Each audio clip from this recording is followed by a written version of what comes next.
Yeah, it's good. This one. It's good. Okay. Thank you, Bhante. Actually, my question may not be very clear. It's this morning you mentioned we can be have Karuṇā to ourselves, which is something I say. Oh, but that is good to know. But my question is like this: say I want to help someone, but or I feel like I need to do these good things, but in the process there's some irritation occurred.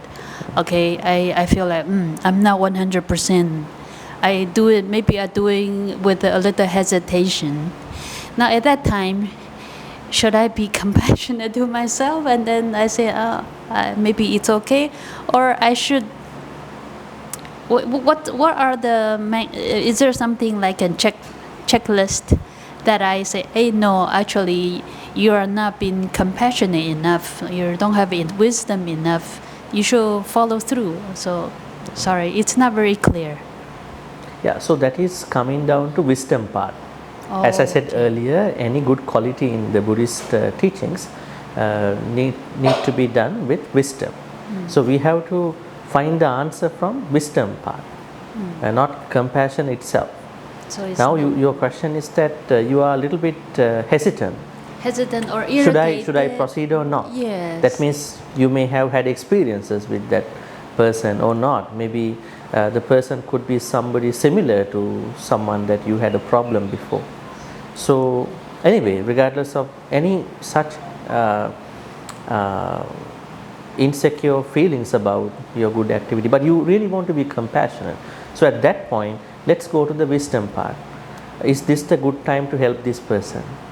How should I help this person? Should I help with everything, or should I help just in a little way? Size, measurement, just to protect you and then to do it. Because some people, they don't look at it, they just go for it. Finally what happens is it might be a problem to the person who is going to help, right? So we have to solve that problem with going to the wisdom part. What kind of wisdom I can bring to that particular situation. So when you have your own, I think you have your own parameters, criteria. Is it a good time? Is this the best way to do it? Should I do in a small way, medium way, big way? Maybe should I wait? So you're going to consider all that. That's why the objects of compassion should always be checked. It's good, but sometimes if you don't have a problem, just go for it. Not everybody is like that, I guess, in our compassion target groups. Only some people, like difficult people, difficult challenging people, maybe. I think you are picking up that difficult challenging people, right? Yeah, so you may have to consider a couple of things, but you still want to be compassionate in a way, not in that full way, complete way. In a way you are trying to be so. Yeah, it's like a very dangerous animal, right? There is a cobra stuck in a certain thing. You want to help out, but you have to be careful, right? If things go wrong, it will bite you, definitely. But you still want to do something. I don't know, I can't go there and help that animal, but I want to do something. Maybe you contact the right person, maybe you contact the snake catcher. So we have to look at different avenues sometimes. But if the situation is very bad, maybe we should take some time, let it come to a certain level and then help out. So let's figure out that answer by going into the wisdom part. So it's not a problem of compassion itself. You are compassionate, but the problem is how to do the compassion to that particular person. That comes under the wisdom part. Make sense? Okay. May I ask another one? I mean, yeah, you can ask. Another. But please understand that others are encouraged to ask a question too. Yes. Don't be scared, because this is the place. Compassion. I learned about compassion first before I learned about the word Karuṇā. And in Chinese, compassion is 慈悲, and then it's get mixed up with metta. And so early this morning you also talked a little bit about that. So I presume metta is the front end before we reach Karuṇā. And in Chinese, I don't know if is that correct. They say metta and Karuṇā. One is to give joy. Karuṇā is to remove the suffering. So is that still? That's correct. But if I make it more simple, I would say, in order for you to do metta, you don't need to know the situation of anybody. Right. But for Karuṇā, you need to know what kind of problem is that person going through. Okay. So the first reference is empathy. Let's say someone is going through pain. So maybe you want to put that person on your shoes, in your shoes, a little bit, and then see what I can do. If I cannot do anything, I just at least wish may that person's situation change a little bit. If I can do something by money, with money, I will go for it. So metta and Karuṇā has a difference. For metta, you don't need to know what's going on. You simply focus on beings, any being. But for Karuṇā, we need to know the pain, at least to imagine a pain that somebody might go through. Imagine a pain. So there's a difference. So I would say Karuṇā is more challenging than metta. Okay? Then if I'm not able to do that action, the action to help out someone, that means my Karuṇā hasn't. No, you still have Karuṇā. You still have Karuṇā. It is called anukampa or daya, empathy. Because when we describe Karuṇā in early Buddhist teachings, they are talking about a word called daya and anukampa. That means empathy. Empathize. You can't afford, you can't go there, you can't intervene, other family, another thing, right? Now think about someone you know is having an extramarital affair and you see that couple, right? You see somewhere in a mall. And that man is your friend's husband, right? Now what can I do? I have lots of Karuṇā for my friend. Should I say there will be a big problem in that family? Right? Maybe you turn off that engine saying that to other person. Maybe you are waiting. What could be a better way to say? You want to protect your friend too. She might be thinking that she has a better future with this person. It could be the other way around. So how to do it? We need some wisdom. Maybe the timing, maybe the way. Maybe they may find out each other. They will talk it out. They will figure it out too. You don't have to air it to anybody, right? On one side, the public insult. On the other side, embarrassment. On the other side, the possible breakup, divorce. So there are a lot of things to think about. That part is what you call Karuṇā, higher level of Karuṇā. So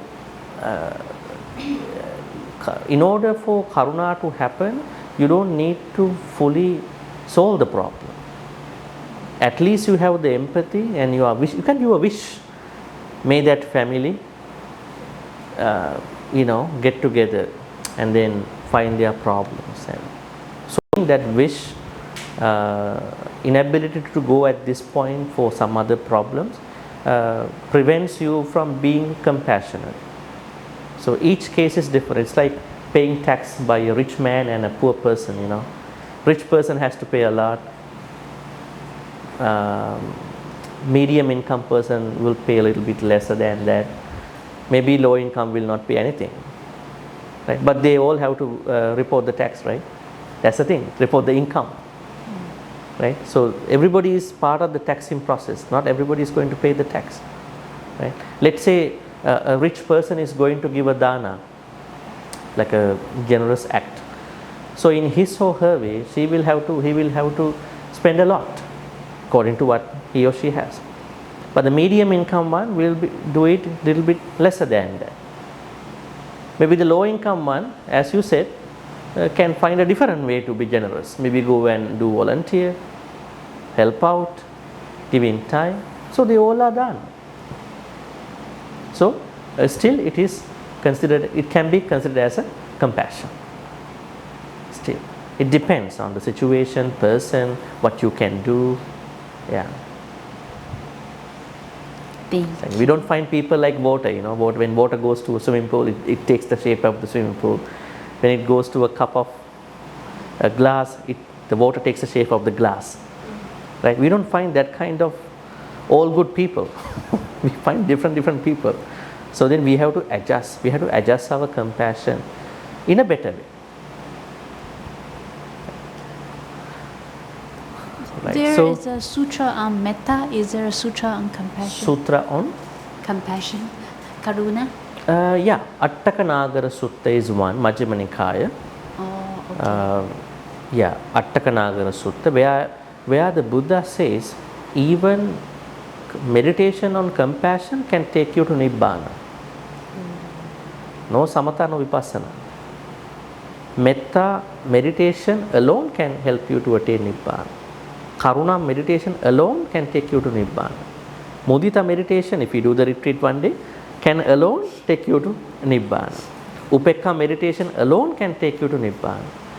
And the Buddha talks about 11 ways to attain Nibbana, not one way to attain Nibbana. But in reality, they all are conforming to the Noble Eightfold Path, but there are different ways. Because we have to give the options to people. Not that we say every Buddhist must follow this particular thing and then go to Nibbana. It won't happen. Right? We should give options. Thank you. It's like everyone can fly at that point. Huh? Not only the rich people can fly. Options. Okay. Yes. Yes, Ted. I will go next, Bhante. Yes. Bhante, is it okay if you would please talk about, the time where the Buddha gained enlightenment, and then please correct me if I'm wrong. There was like maybe a hesitation or a kind of thinking of not teaching the Dhamma, and then according to that, it was compassion that led him to share or to teach the Dhamma to others. Maybe you can talk about the, like what happened in his mind, how come there was that instant or there was that thought that maybe I should not teach this, that instant. Thank you, Bhante. This particular teaching that we find in the Buddha, Shakyamuni Buddha, as a Bodhisattva, been practicing many paramitas, have been practicing paramitas for billions, more than billions definitely time. And then finally when he became the Buddha, he just want to step back, why should I teach? This is a little bit funny kind of thinking. So we don't know how this kind of thing crept into the teaching, because there are certain areas, that's why you have to be very careful. Even in early Buddhism, there are certain areas where we see that certain I can't say unpractical, certain debatable ideas have been crept in. We don't know how it happened. This is one of the things. Now, if not the Mahabrahma came in and invited the Buddha, he would have not given the Dhamma. Perhaps senior monks wanted to highlight that Buddha doesn't want to give giving Dhamma talk if there was no invitation. Right? Now, if you go to Sri Lanka, when a monk goes to a house for a 7-day Dhamma talk, when someone passed away, there's a Dhamma talk on the 7th day. 3 months, 1 year, every year. Also in the temples, if a monk goes to a temple. So in all these places, before the Dhamma talk, a devotee should bring a tray of betel nuts and everything, areca nuts, and then offer it to the Dhamma talk, the monk who is giving the Dhamma talk, and that is considered as an official invitation. So that means if this is not going to be happen, maybe there will be no Dhamma talk. The Sangha member might expect this. Some other Sangha members might not expect, but mostly it's a custom. probably in order to give a certain respect, this particular story to be thoughtful about, not to give the Dhamma. Maybe he was concerned about who to give the Dhamma to. Yes, that's a concern. I think we have to be really concerned about that. He was really concerned about it later on. But not to give the Dhamma is something that is not easily being acceptable. So there are certain things that are there as such. Yeah. Thank you, Bhante. I think also I wanted to clarify that also because right now, like my other teachers from the university also highlighted that the Buddha really focused on teaching the 4 Brahma Viharas in early Buddhism. And so, like what you said, there are maybe a few things that were added into, but that were not really in there during the first 100 years after his passing. They Thank you may for have been clarifying. practiced. You mean the Brahma Viharas? Yeah, that was really the core, one of the core teachings also in early Buddhism, the Brahma Viharas. Yeah. So later on, the Buddha picked up Brahma. In a way, Brahma here means higher. Higher means higher qualities in anybody's life. We have lots of qualities: dana, sila, bhavana, but they don't mean to say that they are the highest. The highest could be metta, karuna, mudita, upekkha. Out of metta you are giving dana. Out of karuna you are engaging in other activities. Out of mudita you are engaging in happiness of other people. Out of upekkha you are going to understand your Dhamma journey. So these are the highest qualities. So Buddha did mention in many suttas about these 4. Actually, going back to that particular thing that you asked, the Buddha, in the story it says that why the Buddha didn't want to give the Dhamma. He said, I have learned the Dhamma which is difficult to be understood. So that's why the Buddha came in, right? He can teach. There are 3 types of Buddhas in Buddhism: Samma Sambuddha, Pacceka Buddha, Arahanta Buddha. So Pacceka Buddha is also another Buddha who is not appearing during the Samma Sambuddha time. It is said the difference between Samma Sambuddha and Pacceka Buddha is Pacceka Buddha is also attaining the same Buddhahood, but Pacceka Buddha cannot conceptualize what he understood, what he enlightened. So he cannot deliver it. It's like a professor who is very qualified, very research based, but cannot teach. Right? It could be a problem. You have to talk. Because persuading someone with your knowledge is such a very big thing. That's what has been happening. But through your books, through your articles, you can be a big scholar, budding scholar. Right? So even the reasons why what we see with regard to that thing could not be very much plausible, because it is said that he understood that people cannot understand his Dhamma. So how come? Then when the Mahabrahma came in and invited, then only he understood that there are people out there to listen to him. Why was his Dhamma knowledge was not extended? I think in a way this could be an insult to the Buddha. In a way. In a way, I mean, if you look at the whole broader teaching, perhaps the person wanted to, whoever the people added this thing may wanted to, because he became the Buddha to give the Dhamma. There's no other reason. Thank you, Bhante. And over here? Yes.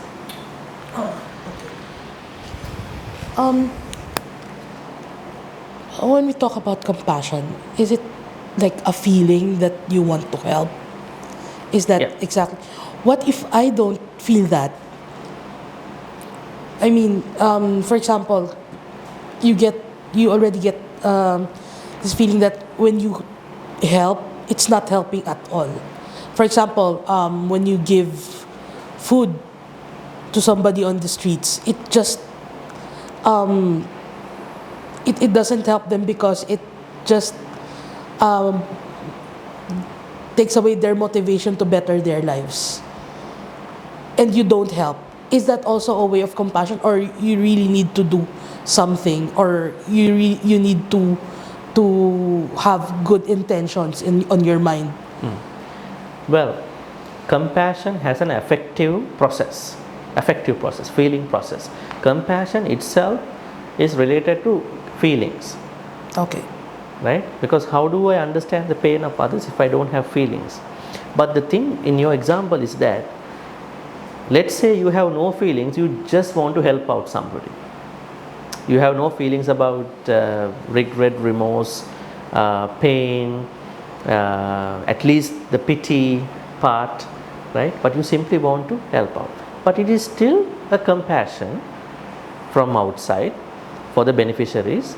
But on your side, you will not be able to process that compassion in the proper way for your own good karma. Okay. Okay. That is a problem on your side. Let's say there is a political person, there is an election coming up.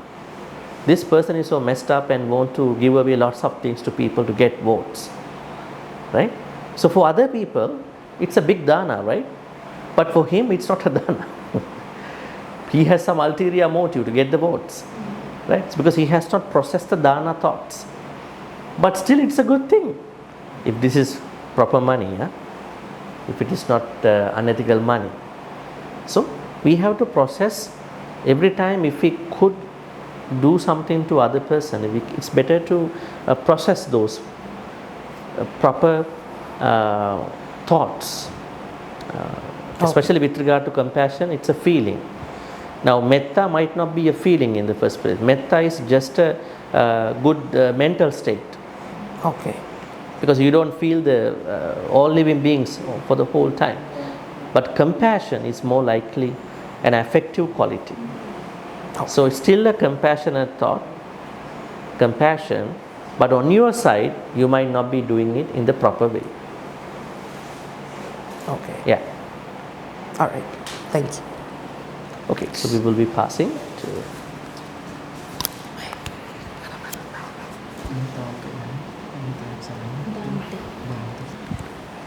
Bhante, can I ask something, hypothetical question about Hypothetical question. sutra? Because many sutra have been practicing right now. What is the specific sutra for healing?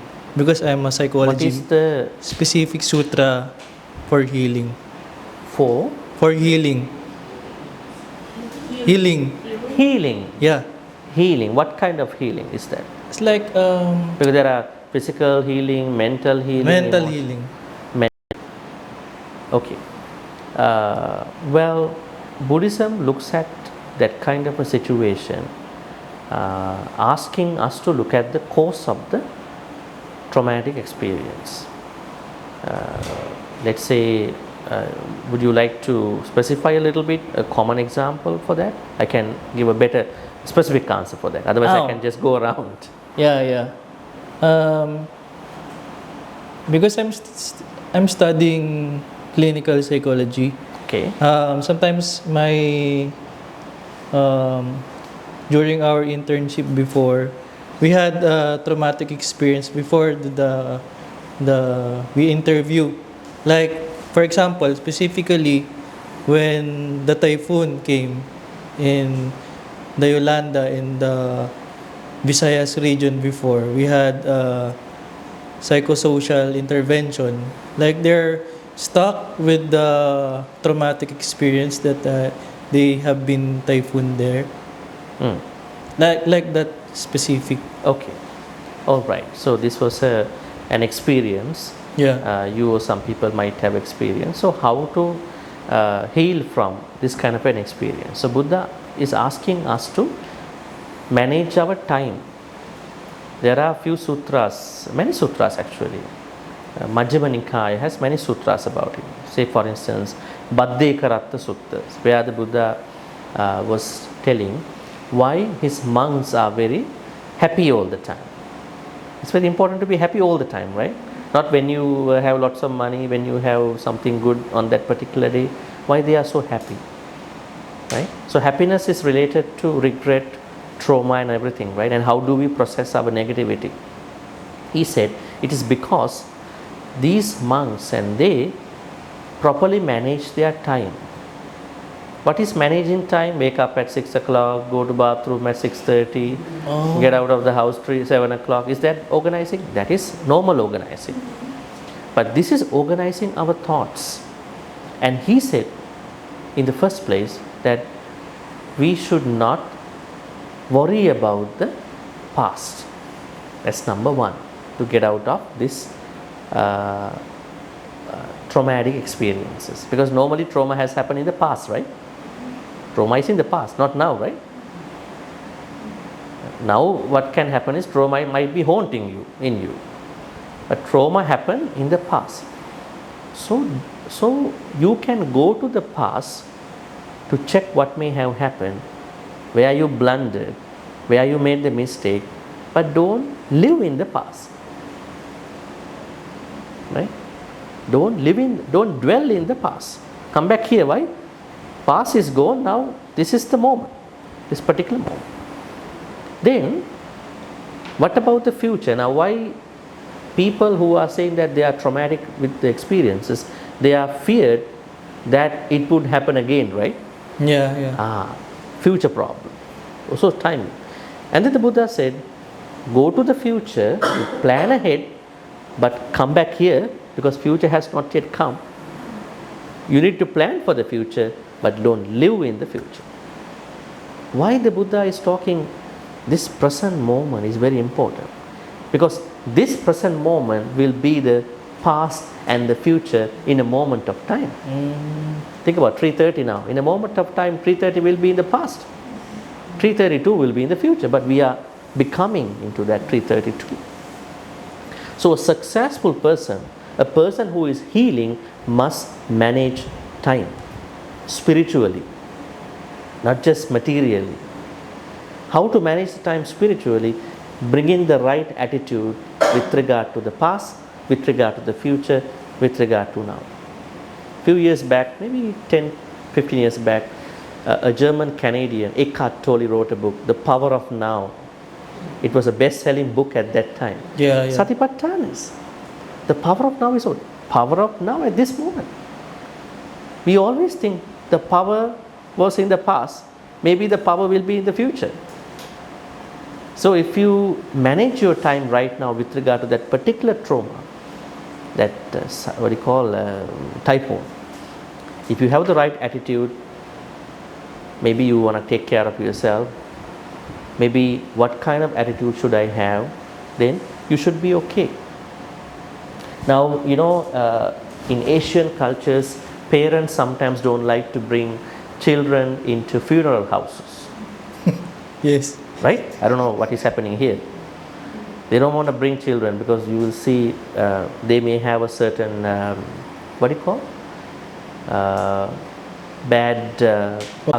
didn't know that part, bad spirit. Maybe even some country like Canada, personally and all that, they don't even like reporters report murder cases right in the national papers. So you don't see anything in Canada. Unless you go see a local paper, not the national papers. Local papers, you see something happen, this and that. Censorship. They censure. If you take a country like Singapore, it is very high. They censor everything. It's in their own sake. Maybe that means they feel children are more susceptible to those bad things. They cannot process them in a proper way. But nowadays, if you go to internet, it's all about war, how many people died, how many people killed. Yeah. It's a whole bunch of information to process, how to process these things. Then what is happening to many is that without processing, they are going to take sides. Which is justifiable, which is not justifiable. This is what's happening. So what I can suggest to you is that it is better to plan your time spiritually. Then you can heal faster.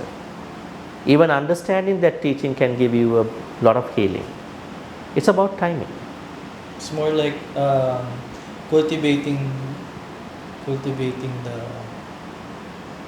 the teachings of Buddha. Well, Buddha's teachings are, it's a lot, Yeah. but you have to pick up the right teaching for that, right? Okay. Because you Thank don't you. want to eat the dinner in the breakfast, right?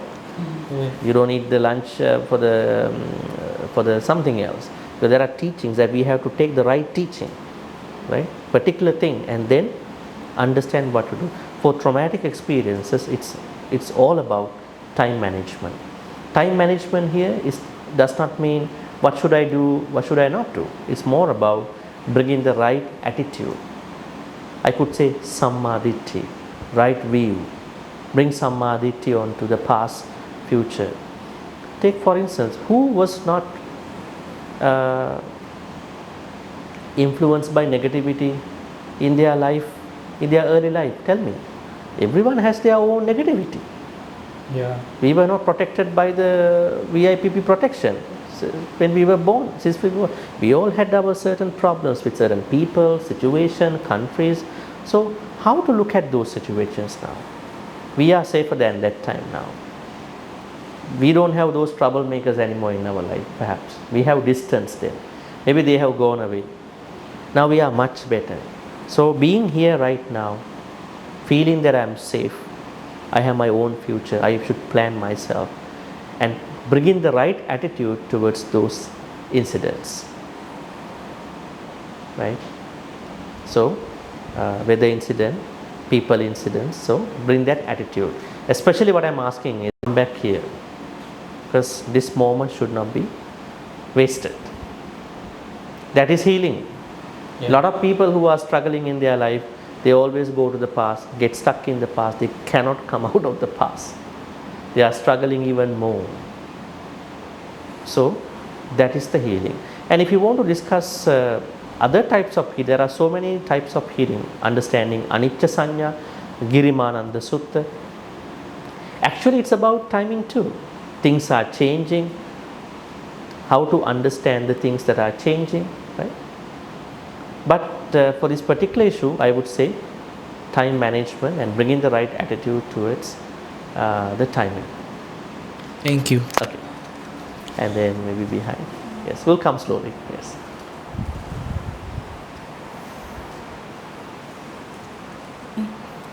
Good afternoon. Yeah. About compassion, how are we going to practice, or is it or do we cultivate the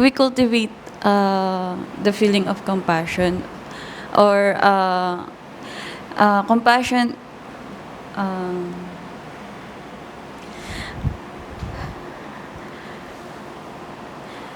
Compassion is some wait.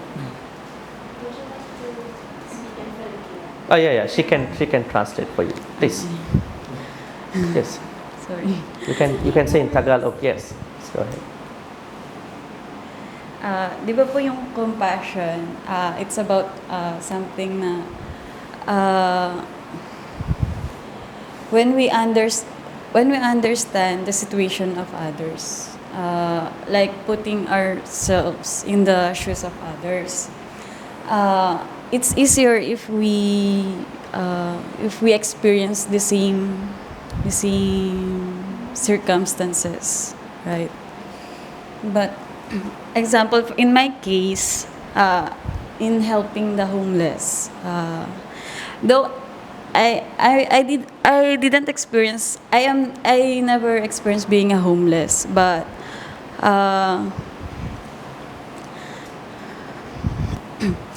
I experienced before that we have.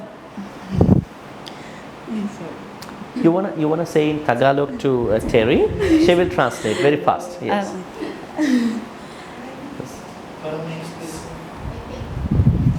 Dati kasi na-experience ko kasi nung bata ako na there are times na we have nothing to eat, and we will just sleep so we won't feel the hunger. That's my urge. So when I see street people or homeless, I feel I want to help them. How about other people? They don't maybe they don't have experiences that they can relate with the homeless or with the less fortunate. How would they feel the compassion? Bhante, when she did not experience homelessness, but there was a time in her life that they experienced hunger. And so there will be times that they did not have anything to eat, and then they will just have to resort to sleeping just to get by with the hunger. And so that became her motivation. That every time she would see a homeless person, other people who may not have experienced, these kinds of hardships in life, what kind of motivation can they drive them to be compassionate to homeless people or to other people? Well, it is not that everybody should have become hungry to do the generosity food. I mean, we don't have to drink poison to test whether it is poison or not, right? It is poison. You're gonna die if you drink it a little bit. And we have seen people who have had poison and died. We have seen people who had taken poison but not yet died, suffered a lot. So then, what is our view? So different people have to come up with their own motivations. Now in your case, you had experienced that firsthand. So you know how is it like, right? You have that motivation. And for someone who have had no experience about it, they may have to imagine what is it like when someone is to have no food to eat, right? So I think different people come up with different motivations. There's no one way to become motivated. Now think about this particular retreat. You think that was everybody equally motivated? No, they motivated in their own ways, in their own personal life, right? So now say for instance, if you look at people who are giving food to the hungry, how do you call them?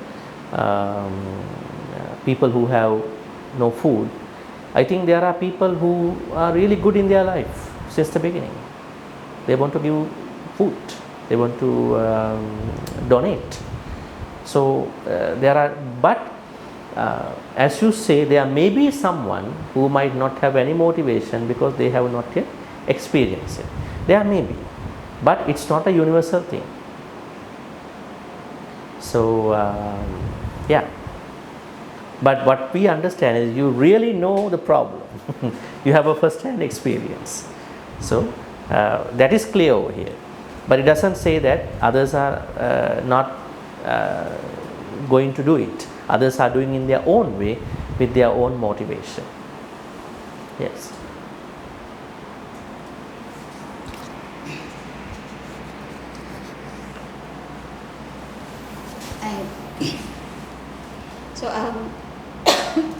So this morning. Can you take it closer? Yeah. Closer to you. Yeah, just like that. Yeah. So you've mentioned this morning about how to contextualize compassion in the levels, in the personal, interpersonal, and social levels. So because for me, I just want to ask it on the I want to ask more about the interpersonal and social levels or spheres, because I see the world that it becomes more complex. The bigger the picture is, the more complex it becomes. And you've mentioned about listening and constructive criticism. And sometimes I think when we are talking about listening is listening, but constructive criticism sometimes might be relative, because constructive criticism might be constructive in my perspective, but to the person or to the group of people where I constructively criticize might not be accepted it in a constructive way. So I just want to contextualize it in a social level when we are talking about compassion and constructive criticism, because I love it how you mentioned the bigger picture of poverty, of wars, which is very much relevant to the role may all and even the difficult people, right? But there is really sometimes like a very thin line between being compassionate towards the victims and the And the marginalized. practical reality. Yeah, the practical reality of compassion and constructive criticism. How it is, how we really like nuance it in that context, in a more complex. Okay, interesting question. Well, now if you look at Buddhism, Buddhism talks about, once again I'm going back to the cause. The Buddha always asks us to look at the cause of any problem to find a plausible answer. Say for instance, we might go through certain issues in our life, problems, personal problems, interpersonal problems. So we normally are supposed to go to the cause of that problem, so at least to find an answer. Sometimes we have to look at the result, right? Now in modern world, scientific way is looking at the result. Let's talk about the mosquito problem, and we can look at about how did the mosquitoes get in the house, right? This is one way to look at it. This is the normal way, default way. Let's say one of the members in the family got dengue, result. Looking at the result, we must do something for the mosquitoes. So there are two ways to look at it. On the other hand, when we talk about social compassion, we have to look at what's happening over there. Actually, it is more than a certain problem. It's between the powers, superpowers, right? So we have to understand that these are struggles, maybe fights that have been there for 20, 30, 40, 50, maybe more than that. Sometimes they are religious wars in the name of something, right? So perhaps we might feel we cannot do that much. Just because I want them to be like this, they might not do it. At least because Buddhism is more mental. Buddhism is more talking about the mental part, psychological part. We can make a wish. If we do a wish here, why can't we do a wish for those people? May they have wisdom to stop these things so that normal people are not going to be killed. We can make a wish, a collective wish. What if 1 million, 2 million, 3 million people get together and then make a wish? But is it happening now? Perhaps even the Buddhists might be taking sides. I am supporting this country, I am supporting that country. This has to happen. They could have done this earlier. That's why. So I think with what's happening out there in the world, not even those countries, everywhere when you look at any incident, what has been happening to even to Buddhists, those who follow the Buddha, is that rather than they are coming up with an unconditional compassion, metta towards everybody, they have been taking sides by justifying their own views. So now we have to go beyond our views, our personal views. So in order for us to bring compassion towards those social levels, we have to transcend our personal views and look at that bigger picture. How to get to the bigger picture? Say for instance, I see this place at this point, this house and all that. What if I'm going to see this place from a mountain? Maybe I can have a better look at this whole area, Alabang area and all that, right? So when we don't have the wisdom, we only would like to see what we only can see from here. Even this would be the solutions as well. When we don't see the bigger picture, we only look at, okay, this is there, that person is there, they are the people who are instigating, we have to support or we have to attack.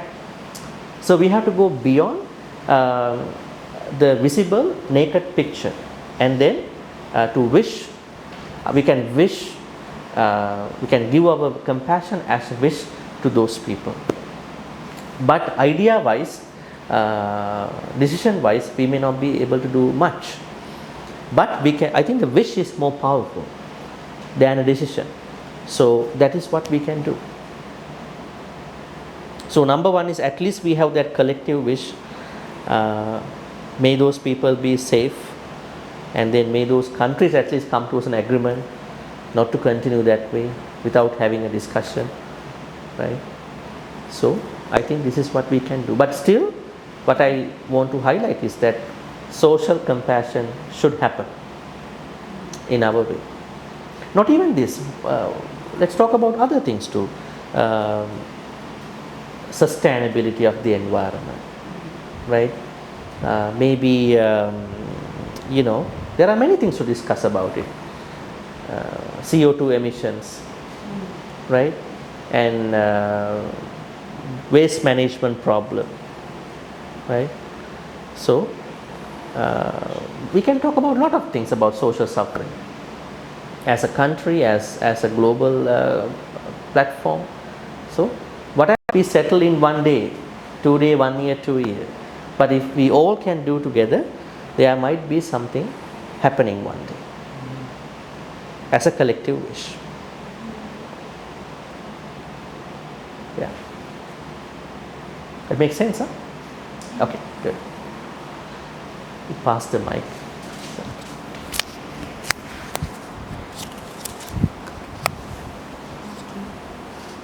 Bhante, just a clarification. So, when you say wish right now, in the context of this today's discussion, wish, is it similar to or the same as praying together to have this intervention for a communal change? Can we say it like maybe Buddhism's term is wish and then like is equivalent to the Catholics praying? Would that be correct? When you ask this question from a scholarly monk, that monk will say no, Buddhists cannot pray. But in reality, if you look at the text, what we see is that Buddhists can wish, as we just mentioned about, as a collective wish. How many wishes we are making every day? We wish everybody, our mother, father, family, we all wish everything. Not even that. Then what can we do with the devas, deities? The Buddhism believes in deities. Keep in mind, Buddhism is not atheist. You look at new philosophical branches, atheism, agnosticism. What is being an atheist? Who is an atheist? Doesn't believe in the existence or non-existence of God. Of the God. Buddhism believes the existence of a God, but not one God, many gods. Polytheism. There are many, many gods over there. Even the Buddha and all the texts say, when you are a good person, when you follow the Buddha's teachings, you have protection from those deities, gods. But the Buddha asks, don't simply follow the gods. If you are a good person, they will follow you to give you the protection. So, wish as a blessing and prayer, they both exist in the Buddhist teachings. But definitely, it is not the Catholic prayer. In Catholic prayer, there is a different context for that, the way how they are expecting that. But in Buddhism, prayer is something that I would say, because at the end of every activity, we are giving good karma to the devas. Karma we are going to give. Normally, even in those stanzas, we say, please take all our good karmas and give us the blessings. So if you ask something, From you're whom? asking. You're asking from the devas, nagas, mahitikas.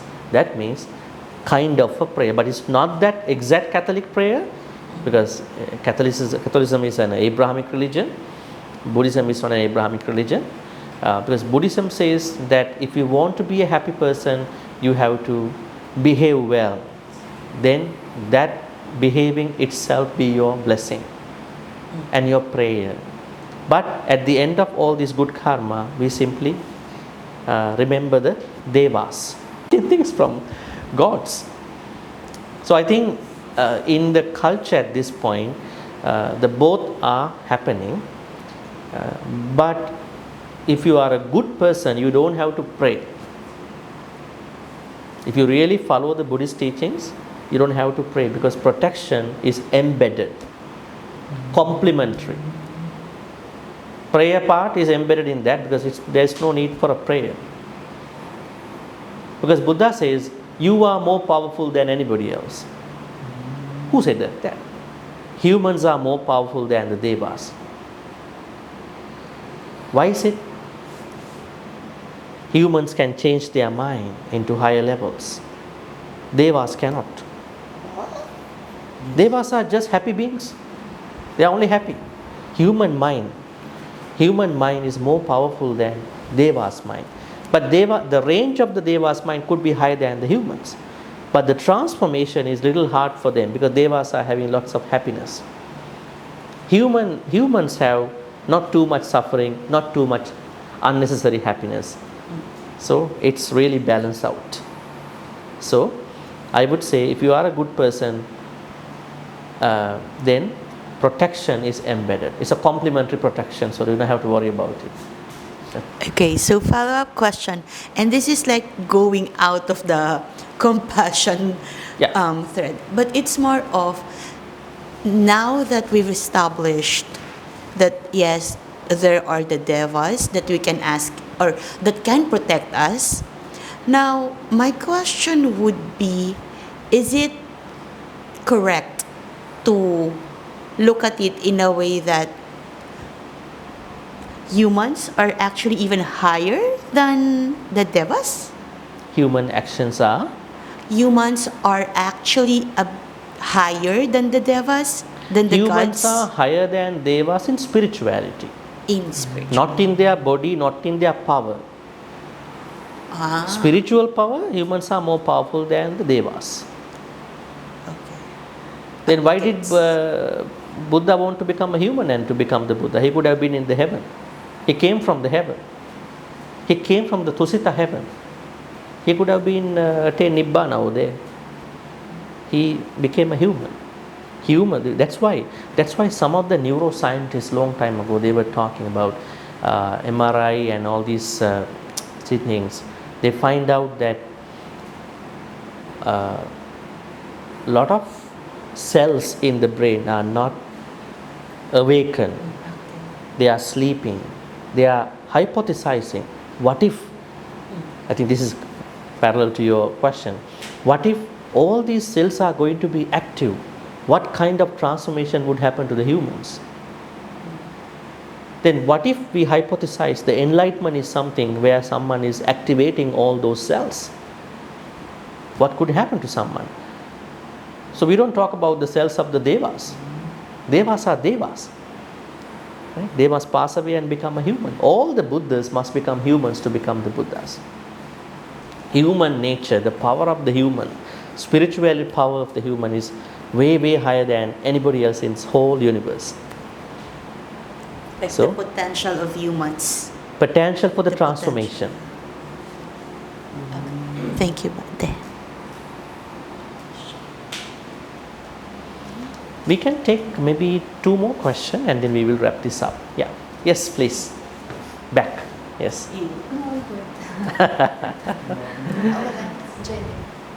Okay. This may be a silly question, but reading Buddha's past life, he had done so many compassionate. There are so many compassionate stories, giving up lives and to help others. I am not that compassionate, Buddha. The first thing is that we cannot compare us to the Bodhisattva's compassion. Bodhisattva has great compassion. We are trying to become compassionate even at the very least.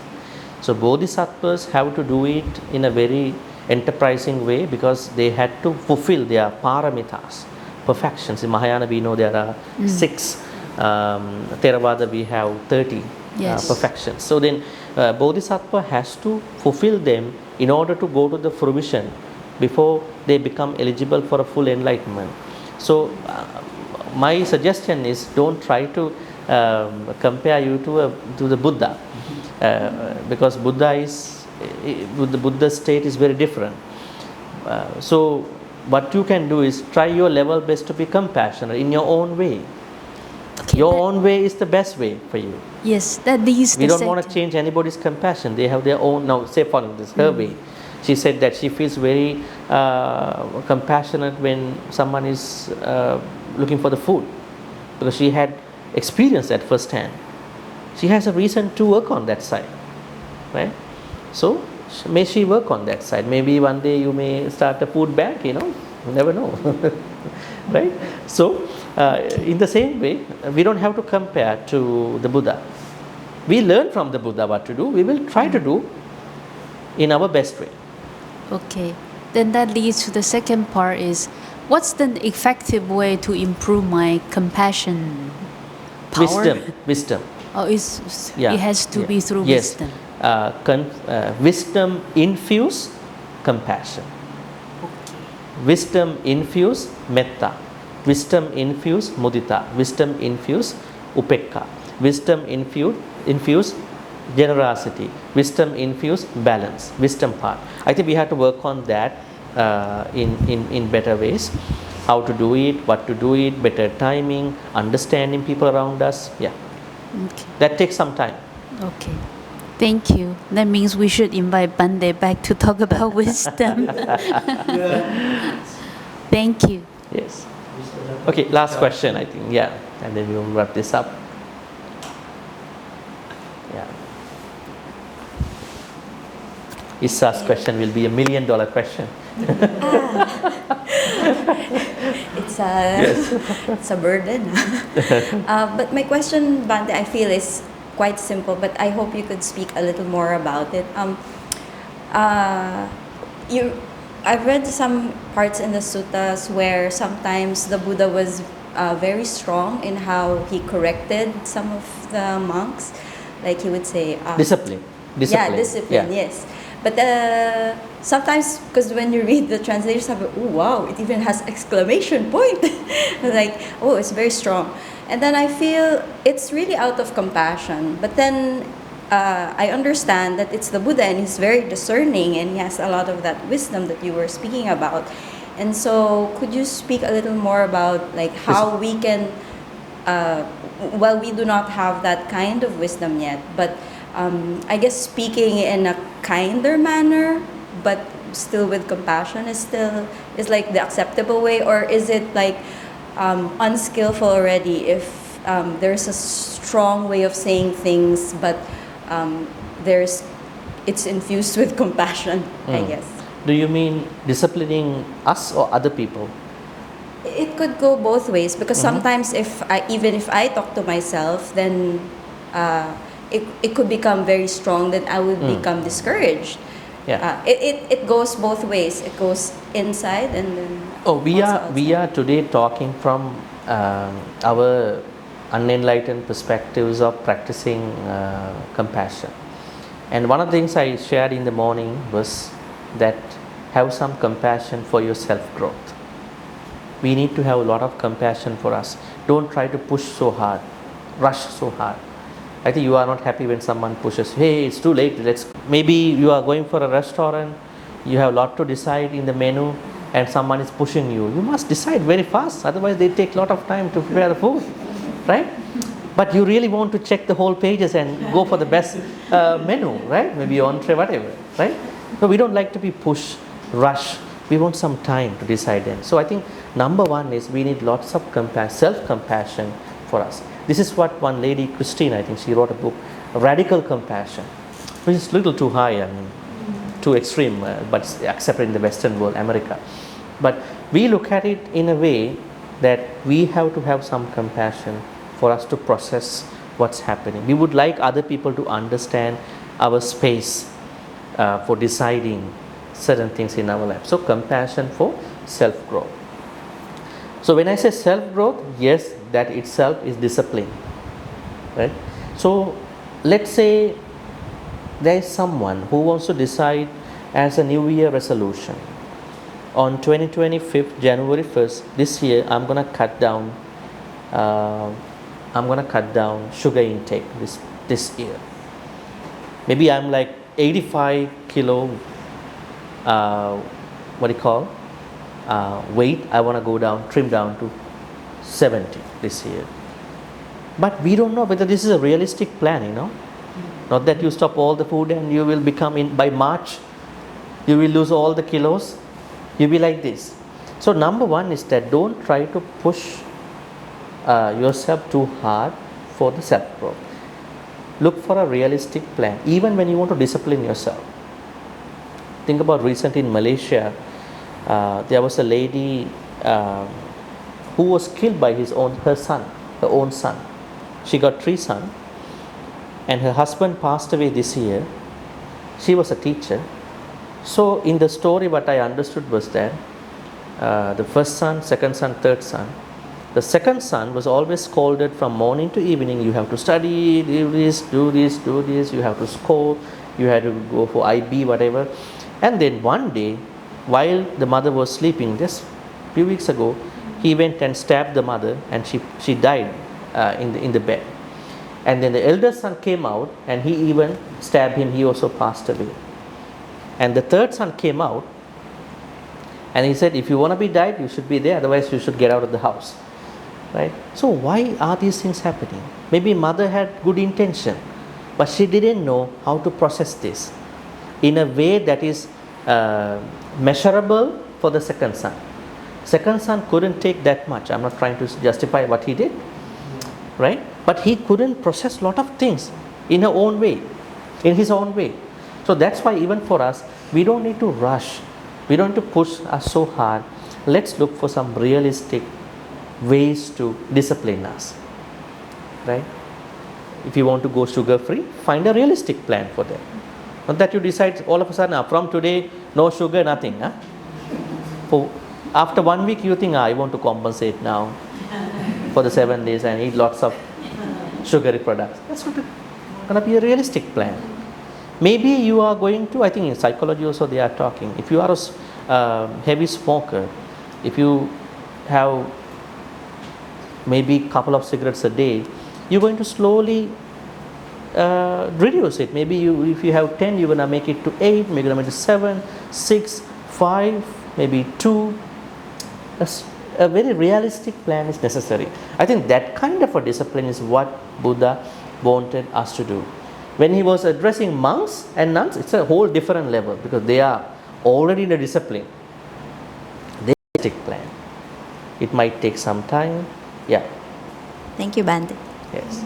Otherwise, you can't grab a cane and cane everybody. Like in olden days, now you see, I'm your mother, I have to cane you guys. You can't do that anymore. Right? You can't cane anybody now in the world. Right? That was a past activity. Now you have to talk to them as a friend in a nice way. Right? So discipline is something that the Buddha highly emphasized depending on the situation, depending on the group of people. Now I would end this Q&A with a nice story about discipline from a sutta called KC, not KC, Kesi. There was a horse trainer called KC who came to see the Buddha. He was a horse trainer. Then he asked a question. Bhante, you have lots of monks here in this temple. I don't hear any sound. So how do you discipline those people? Exactly what you asked.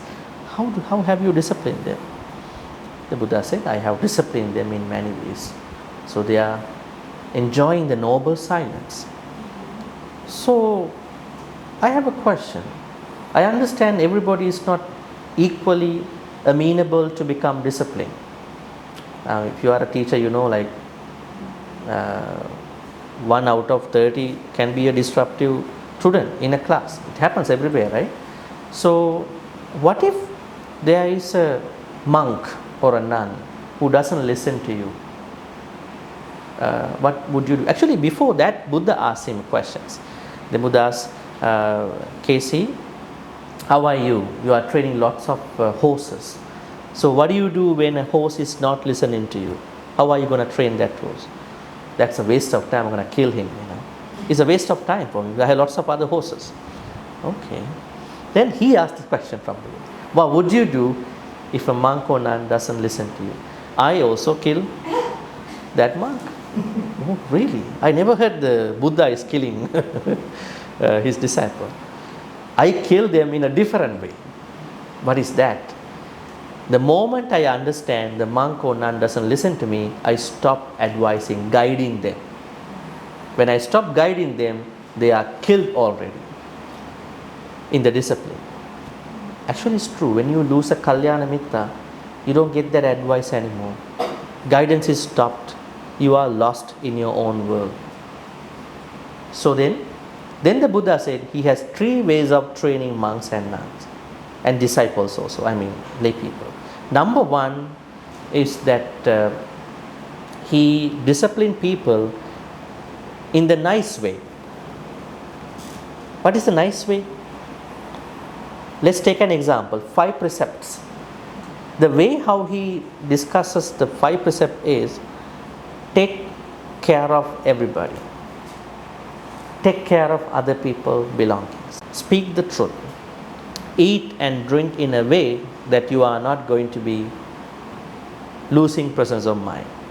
This is a nice way. That means in a good way. Then sandha means the first way. That means nice way. Then the second way is that it's not mean way, but it's a little rough.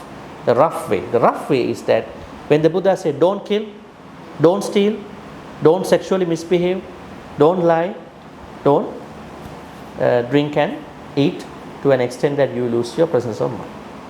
So when the Buddha said don't, that's parusa way of teaching.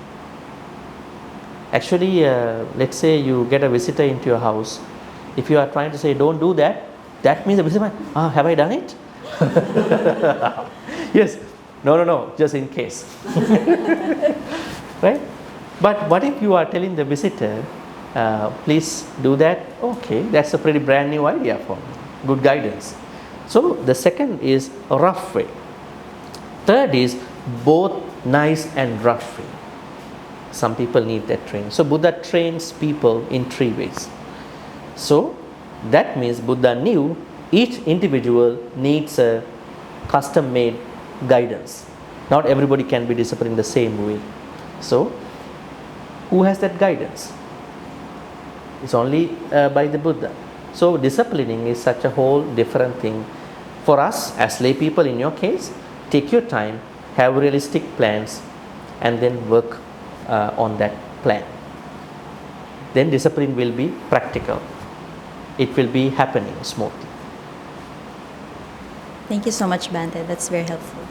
All right. So then, I think we have come down to the end of our retreat today. So what we're going to do is that we're going to terminate your precepts, nothing else. Precepts, 8 precepts. I'm going to put you back into the 5 precepts. So let's reflect upon all the good things you've been doing today. I think I can say that at the end. So the reason why you are ending the 8 precepts is that you are going back to the 5 precepts. Lay people, they are working towards 5 precepts. So the whole day you've been practicing 8 precepts. You've been very disciplined. I hope that this discipline will happen even after now in your own way, within your own perspectives. So at this point, let's think about, we are going to end the 8 precepts, and I'm going to give you the 5 precepts. So please say sadhu 3 times. Sadhu, sadhu, sadhu. Everyone say namo tassa bhagavato 3 times to observe 5 precepts. Namo tassa bhagavato.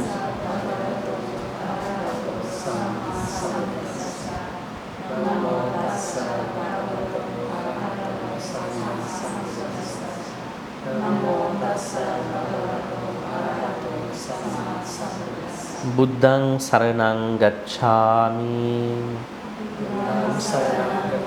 Dhammaṃ saranang gacchāmi. Sanghaṃ saranang gacchāmi. Dutiyampi buddhaṃ saranang gacchāmi. Dutiyampi dhammaṃ saranang gacchāmi. Dutiyampi sanghaṃ saranang gacchāmi. Tatiyampi buddhaṃ saranang gacchāmi. Tatiyampi dhammaṃ saranang gacchāmi.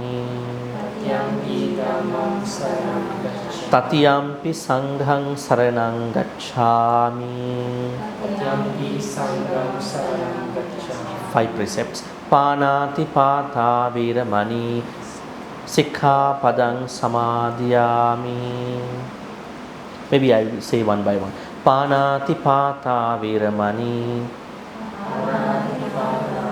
sikkhapadang samadhiyami. Adinnādāna viramani sikkhapadang samadhiyami.